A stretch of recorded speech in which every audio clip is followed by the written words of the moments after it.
Bonjour à tous.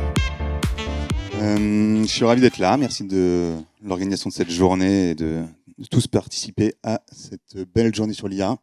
Moi, je suis le cofondateur et créateur de l'agence OKCC. Je suis directeur de création. C'est une agence qu'on a créée il y a 4 ans et demi. On travaille avec beaucoup de marques, notamment de beauté et de luxe et de lifestyle. Un peu dans la tech également. On a travaillé avec notamment tous les sujets d'innovation au niveau groupe avec LVMH, avec L'Oréal, avec Pooch sur l'IA. On a des sujets également avec Meta, avec Google sur ces nouvelles façons de penser la production et l'automatisation des contenus. Donc on a effectivement depuis 3 ans pas mal d'expérience sur ces sujets un peu transverses, puisqu'on était là à peu près au tout départ. On était beaucoup en charge au début de la création de contenus en 3D et de la digitalisation des digital twins de certains types de produits. Et effectivement, c'était assez naturellement qu'on a commencé à être interrogé sur comment on pouvait faire des sujets qui mélangeaient la 3D et l'IA. Ça fait parmi nos premières explorations avec notamment NSI en 2024, où on a travaillé sur des premières intégrations de bouteilles au sein d'environnements générés en IA. C'était les tout débuts, c'était Midjourney V5 pour ceux qui ont suivi les différentes étapes. On a présenté ça à l'époque à Vivatech et c'était effectivement les toutes premières productions de contenu en IA. On a ensuite travaillé sur des sujets un peu plus ambitieux de transformation de production de contenu. On a notamment accompagné depuis 1 an et demi Louis Vuitton sur toute la partie création de contenu e-commerce, qui a été présenté également l'année dernière à Vivatech en parallèle de ce qu'ils font en termes de 3D et de numérisation de leur contenu en 3D.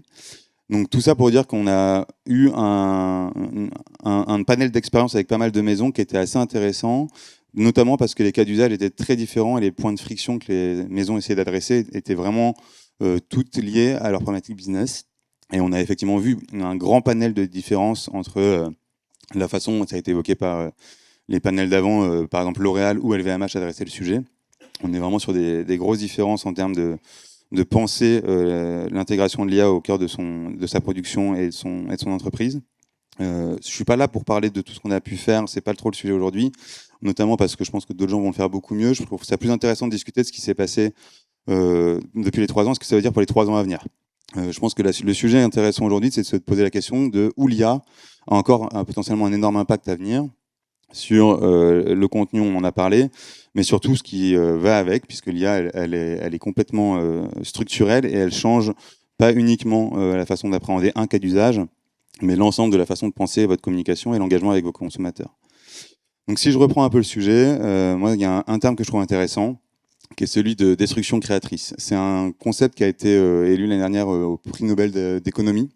Ce concept-là, il est intéressant dans le fait qu'il s'applique vraiment à l'IA. C'est la façon dont l'innovation technologique devient singulièrement transformatrice et n'est pas seulement cyclique. C'est-à-dire qu'on a beaucoup vu d'innovations technologiques récemment, qui étaient des trends, qui ont largement été poussés par les marques et les maisons, mais qui ont rapidement été oubliés. Je pense un peu au métaverse, au NFT, au Web3, qui ont été des sujets qui ont beaucoup attiré d'attention, mais qui par rapport à l'IA sont beaucoup moins transformateurs. La notion de creative destruction, elle est intéressante pour justement ce qu'elle implique. Elle implique de détruire et de faire table rase de pas mal de manières de penser, de manières de faire, mais en même temps, elle réinvente et elle permet d'avoir une vraie révolution dans la façon dont on va penser la création de contenu demain. Si on fait un peu le tour de ce qu'elle détruit, et c'est là où je trouve ça intéressant, c'est qu'elle détruit des choses qui sont très propres aux marques de luxe. Des choses sur lesquelles justement on n'a pas envie d'avoir de questionnement, à savoir l'authenticité. Les premiers gros questionnements des maisons qu'on avait étaient sur la qualité du produit, sur la question du deepfake, sur la question des contenus synthétiques, sur la question des modèles, est-ce qu'on met des modèles synthétiques ou non. Toute cette question de l'authenticité est au cœur de nos sujets et pour autant on le voit de plus en plus sur Internet, on n'est plus capable de savoir si un contenu qu'on vend en ligne est vrai ou non. Cette question de l'authenticité du contenu en ligne, elle a d'autres impacts. Il y a un deuxième gros sujet qui est intéressant avec l'IA, c'est qu'il y a une destruction de l'originalité. Par défaut, l'IA, elle est probabilistique. Elle va vous proposer la réponse la plus moyenne. Comme elle propose quelque chose de très moyen, il faut arriver à la pousser dans ses retranchements pour proposer quelque chose de plus qualitatif, de plus original. En parallèle de tout ça, il y a une grosse pression de l'algorithme sur les réseaux sociaux qui fait qu'on a un deuxième sujet où les gens, les créateurs eux-mêmes sont quand même aussi dans une perte d'originalité pour répondre à un besoin de plaire à la machine, à l'algorithme. Et donc ça, mis bout à bout, il y a effectivement une crise de confiance qui se voit à peu près dans l'ensemble des études qui ont été récemment réalisées. Je pense au Trust Barometer d'Edelman, qui raconte qu'on a effectivement une perte de confiance dans les médias, une perte de confiance dans le contenu en ligne, une perte de confiance dans l'ensemble des communications corporate. On est plutôt sur un retour à du local, à des gens qu'on connaît, à des cercles de confiance qui sont proches. C'est également la résurgence des groupes WhatsApp, des gens qui vont se retrouver sur des endroits plus petits où on est capable de vérifier l'information ou en tout cas de croire les personnes qui nous la transmettent. Et donc tout ça mis bout à bout, c'est une formule un peu forte, mais il y a une destruction de l'Internet tel qu'on le connaît. Il y a 2 chiffres que je trouve intéressants, c'est que c'est la première fois depuis des années qu'on a effectivement plus de robots et d'agents en ligne dans le trafic d'Internet que d'humains. On a dépassé ce cap de plus de 53% de machines qui naviguent Internet tous les jours, ce qui veut aussi dire que l'Internet qu'on connaît maintenant est de plus en plus pensé pour les machines, puisque c'est eux effectivement qui vont demain, via l'agentique et autres, permettre de suivre votre parcours consommateur. C'est également la première fois qu'on a une baisse des réseaux sociaux, dans l'adoption des réseaux sociaux, à part les Gen X, les Gen Z aux États-Unis où ça a continué légèrement à augmenter, les gens fuient les réseaux sociaux. Ce qui est entendable, puisque du coup, il y a effectivement beaucoup moins d'intérêt à aller voir des pages de comptes de marques ou de gens qu'on connaît si on n'est plus capable de savoir si le contenu qu'on voit est vrai. Ça pose la question de qu'est-ce qu'on fait avec tous ces constats-là. Il y a plein d'autres endroits où la destruction de l'IA se ressent, sur l'intentionnalité, l'engagement, l'émotion. On pourrait continuer beaucoup sur ce thème de la destruction. Moi, ce qui m'intéresse, c'est ce que ça veut aussi dire en termes d'opportunités créatives. L'IA, effectivement, c'est pas uniquement une destruction, c'est plutôt une transformation pour moi de la façon dont on peut penser tous ces sujets, notamment pour les maisons, sur la façon de communiquer, d'engager, de créer de l'émotion, de raconter une histoire. Et l'IA permet pas mal de nouvelles façons de penser ces territoires créatifs. Je vais en explorer quelques-uns assez rapidement. L'idée, c'est pas de tous les couvrir, mais c'est de vous montrer quelques exemples et choses qui sont déjà en train d'être posées. Le premier, c'est la question du storytelling. C'est un sujet qu'on aime beaucoup dans les agences et dans les maisons de luxe, mais effectivement, c'est cette question de raconter des histoires, elle est toujours au cœur de notre façon de se présenter, de porter nos messages. Pour autant, elle a toujours été aussi contrainte par le réel. On a toujours eu des contraintes dans la façon de produire un film, de produire un format.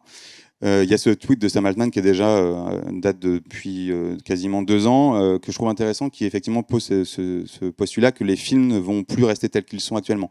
Ça ne fait plus sens au moment de l'IA de penser qu'un film va forcément durer 2 heures. On peut imaginer que la fin va changer, qu'on puisse le faire durer plus longtemps, qu'on puisse recréer une série, une saison d'une série qu'on aime bien, penser sur nos audiences, nos datas, par rapport à des données externes. On parle de liquid content, c'est la façon dont le contenu peut s'adapter à la fois à des données extérieures, à la fois à vos audiences, à la fois à son historique de navigation, à la fois à nos préférences. Tout ça mis bout à bout, ça permet de poser la question de demain, quand vous racontez une histoire, est-ce qu'elle a besoin d'être figée ou est-ce qu'elle peut être liquide et s'adapter à son audience? C'est assez intéressant parce que ça change complètement la façon de l'imaginer dès le départ, à la fois en termes de storytelling et d'écriture, mais à la fois en termes de distribution et de format.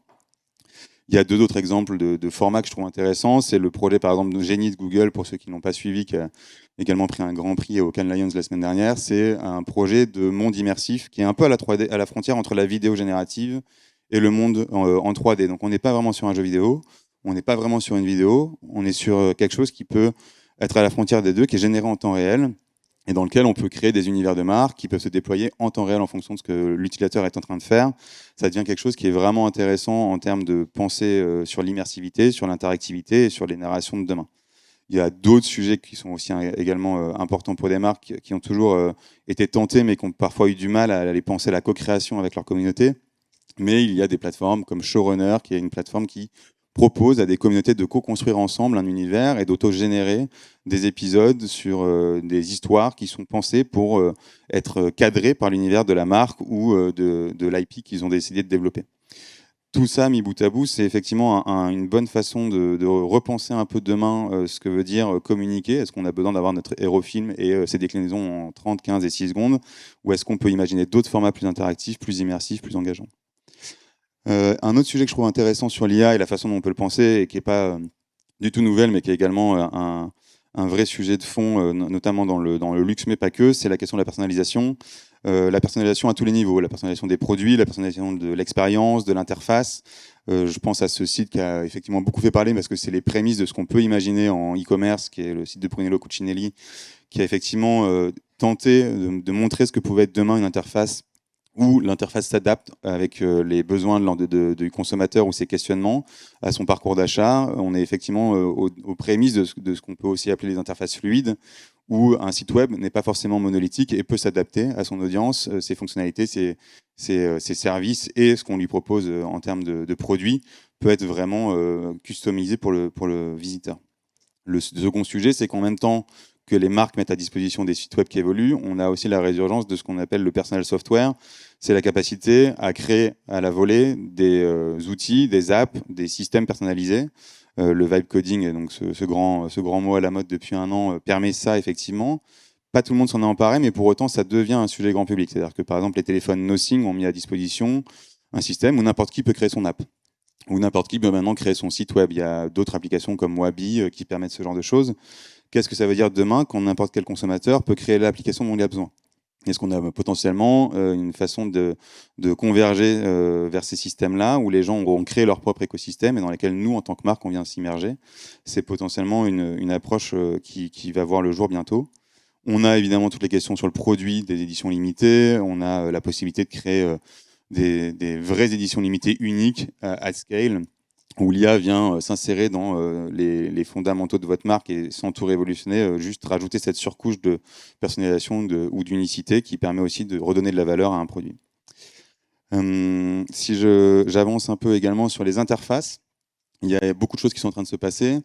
Ce qui est intéressant en termes de cycle technologique qu'on voit en ce moment, c'est qu'on est en fait sur une convergence des technologies. On n'est pas uniquement en train de penser les technologies innovantes comme des espèces de trends qui passent, mais comme en fait l'aboutissement d'un moment où la réalité augmentée, la voix, l'IA va en fait converger pour réinventer la façon dont on interagit avec Internet.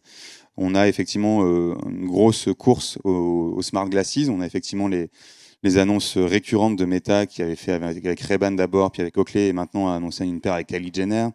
On a l'arrivée de Google sur le terrain de jeu des lunettes augmentées, avec notamment un partenariat avec Gentle Monsters. On a Snapchat qui a fait une annonce la semaine dernière. On a Samsung et Apple qui sont dans la course.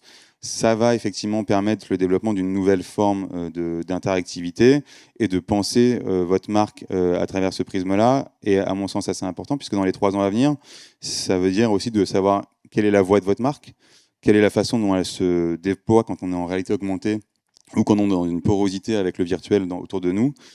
Comment on pense l'engagement client quand la majorité des interactions vont peut-être être faites via une bague en IA ou un pendentif IA dans lequel en fait, on va d'un coup pouvoir parler et numériser tout ce qu'on a en termes de contexte autour de nous pour uniquement utiliser le téléphone comme un endroit où on va voir des recommandations des contextes.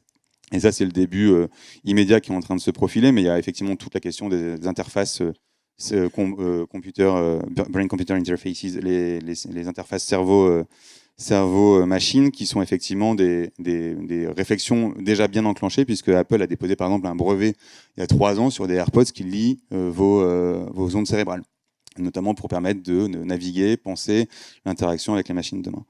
Tout ça, mis bout à bout, c'est également un vrai gros sujet de se demander comment votre marque et votre maison s'expriment quand on est soudainement plus conformé à la question de l'écran, qui est pour l'instant est quasiment même une friction. Il y a également des nouvelles formes d'esthétique qui sont en train de se déployer. Évidemment, le grand mot de l'année, c'était le slop. C'était le mot de l'année de Merriam-Webster l'année dernière, qui était d'ailleurs la suite du mot de l'année d'avant, qui était authenticité. C'est assez intéressant de voir le corollaire. Il y a des marques qui embrassent le slop comme une esthétique en tant que telle. Effectivement, il faut penser que les nouveautés technologiques ont souvent aussi amené des contre-cultures esthétiques qui ont été ensuite adoptées plus massivement. Il y a aussi des marques qui font l'inverse. On voit l'émergence de AI Human-Made Label ou AI Free Label. On a des gens qui se revendiquent ne pas utiliser l'IA. On a des gens qui vont chercher l'étrangeté, le pas de côté, l'originalité qui fait que l'IA ne peut pas le reproduire, parce que l'IA est quand même très limitée quand il s'agit d'inventer des choses qui n'ont pas été encore produites. Et donc on a effectivement cette recherche d'imperfection, du petit truc un peu décalé qui fait qu'on a la sensation que ça a vraiment été fait par un humain. Il y a également des modèles de création qui sont intéressants puisqu'il y a des frontières que l'IA n'arrive pas à franchir. On n'arrive pas, par exemple, en IA à faire des plans séquences très longs. Il y a des formats qui permettent effectivement de montrer la créativité humaine et son expertise aussi en termes d'esthétique. Je pense à des clips qui ont pu faire beaucoup de bruit récemment qui dépassaient ce qu'une IA pourrait faire aujourd'hui. Et puis évidemment, il y a toutes les maisons qui misent sur la virtuosité, la singularité des artistes, qui ont encore une belle part devant eux, puisque effectivement un artiste qui a un art et un craftsmanship qu'il a travaillé pendant des années et pour l'instant quelque chose qui n'est pas réplicable. Et des maisons très connues, effectivement, continuent bien de miser sur l'illustration, l'art, et il y a encore de belles années devant soi pour ces sujets-là. Et je terminerai très rapidement sur la notion d'expérience, puisqu'effectivement, les expériences, que ce soit l'interactivité, que ce soit l'immersivité et l'IA qui est invisible, mais qui permet quand même d'aller pousser des choses beaucoup plus émotionnelles, sensorielles. Je pense à des sujets aussi de personnalisation sur le retail. La boutique est un lieu physique qui redevient ultra important dans un monde où le digital en perd. Justement, on a besoin de tangibilité, on a besoin de physicalité, on a besoin du retour à la texture, au produit. Le pop-up, l'événement, la boutique permet de le faire. Et je pense également à toutes les maisons de parfum ou toutes les maisons où il y a d'autres sens qui rentrent en jeu, tout ce qui est multisensorialité, tout ce qui est justement multimodal, les expériences synesthésiques qui permettent d'avoir une musique qui se joue sur une odeur ou autre. Ça permet effectivement de réinventer une expérience qui devient mémorable, qui devient unique, et l'IA a cette capacité de devenir un outil technique invisible pour le proposer. Donc c'est des pistes de réflexion. En tout cas, on trouve ça intéressant de se dire que toutes ces nouvelles formes de créativité vont réémerger. La façon de produire, la façon de penser les communautés, la façon de penser les interactions. Je pourrais continuer encore quelques heures. Je pense que je suis à la fin de mon temps et qu'on va justement parler juste après de nouvelles formes de storytelling. Merci de m'avoir reçu et à bientôt, j'espère.